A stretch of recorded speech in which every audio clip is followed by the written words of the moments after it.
4 years. That's how long you have to wait to watch the biggest sporting event on the planet. Not 2 years. Not every year like some other sports. 4. And there's actually a really clever, slightly insane reason behind it. By the end of this video, you'll know exactly why the World Cup runs on this weird 4-year clock, why it almost didn't happen at all in the 1930s, and why some people think this whole system might actually be falling apart right now. Let's start with the basic idea.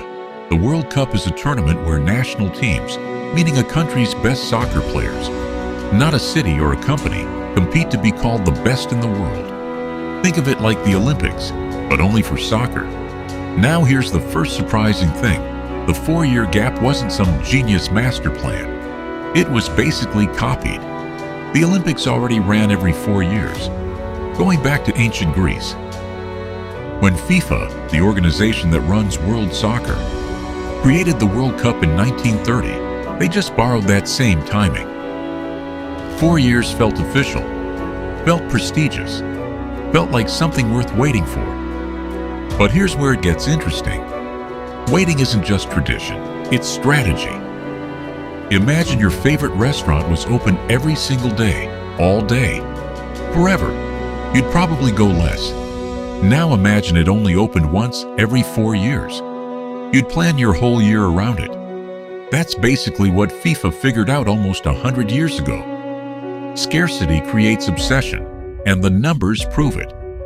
The 2022 World Cup final was watched by over 1.5 billion people. Not viewers across the tournament, that single game.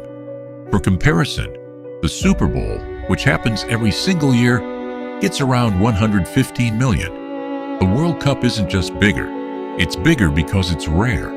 But scarcity alone doesn't explain everything. There's a much more practical reason hiding underneath all this.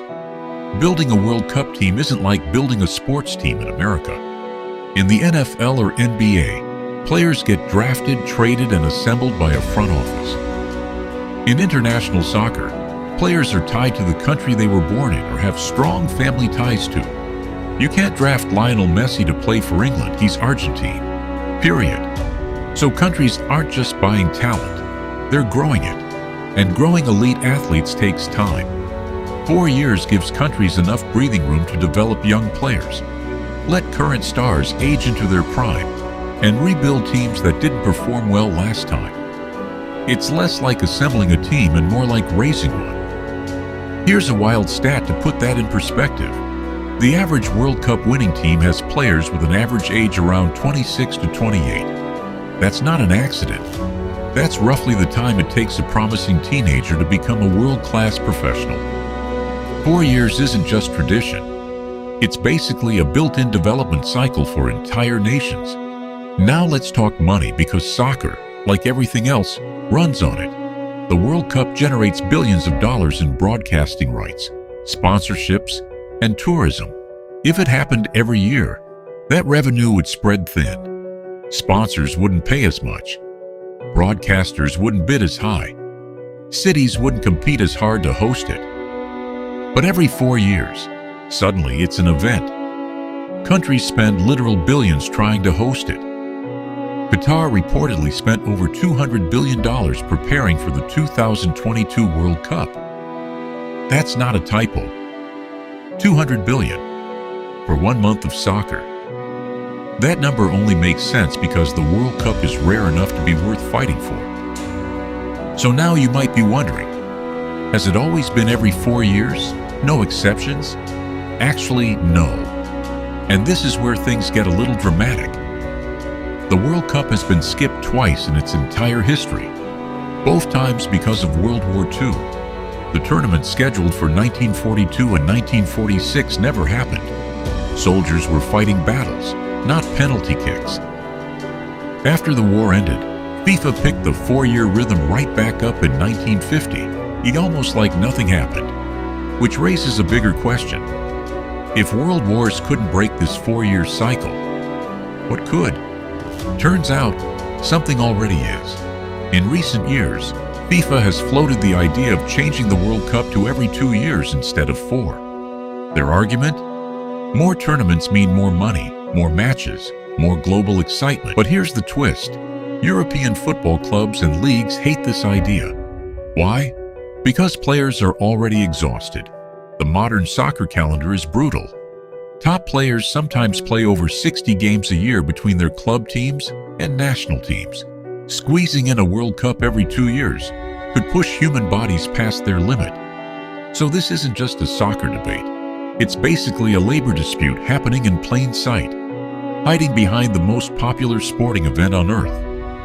And that tension reveals something most fans never think about. The 4-year wait isn't just nostalgia.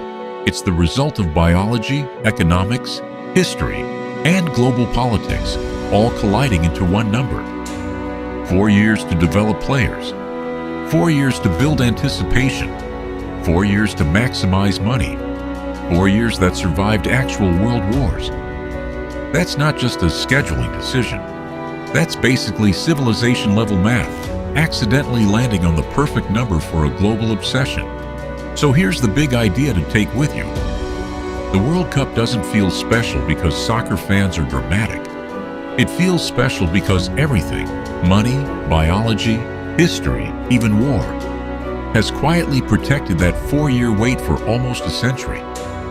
And the next time someone complains about waiting 4 more years for the next World Cup, you'll know that wait isn't an accident. It's basically the secret ingredient that makes the whole thing matter. If this helped the World Cup finally make sense, you already know what to do. Hit subscribe, because we're just getting started breaking down the parts of football nobody explains properly.